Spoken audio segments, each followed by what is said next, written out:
સ્વતંત્રતા દિવસ પૂર્વે બાપુનગર પોલીસ લાઇનની દિવાલો પર વિદ્યાર્થીઓ રાષ્ટ્રભક્તિના રંગો પૂર્યા। અમદાવાદના બાપુનગર વિસ્તારમાં સ્વતંત્રતા દિવસની પૂર્વ તૈયારીઓના ભાગરૂપે એક અનૂઠી પહેલ જોવા મળી। બાપુનગર પોલીસ લાઇનની દિવાલોને સુશોભિત કરવા માટે શાળાના વિદ્યાર્થીઓએ રાષ્ટ્રપ્રેમની ભાવનાને ઉજાગર કરતા ભીંતચિત્રો તૈયાર કર્યા। આ કાર્યક્રમ તિરંગા યાત્રાના સંદર્ભમાં આયોજિત કરવામાં આવ્યો હતો, જેમાં વિદ્યાર્થીઓએ ચિત્રકારના કુશળ માર્ગદર્શન હેઠળ પોતાની કલાનું પ્રદર્શન કર્યું હતું। આ પ્રવૃત્તિનો મુખ્ય ઉદ્દેશ્ય યુવા પેઢીમાં રાષ્ટ્રીયતા અને દેશભક્તિની ભાવનાને વધુ પ્રબળ બનાવવાનો હતો।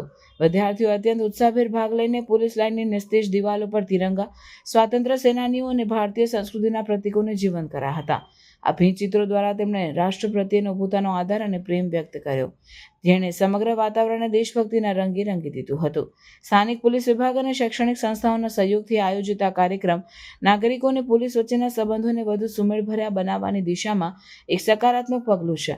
આ પ્રકારની પ્રવૃત્તિઓ માત્ર જાહેર સ્થળોનું સૌંદર્યકરણ જ નથી કરતી, પરંતુ સાથે સાથે બાળકો અને યુવાનોમાં મનમાં રાષ્ટ્રીય ગૌરવ અને સામાજિક જવાબદારીના બીજ પણ રોપે છે। આ ચિત્રો હવે આવતા જતા નાગરિકો માટે પ્રેરણાનું કેન્દ્ર બન્યા છે।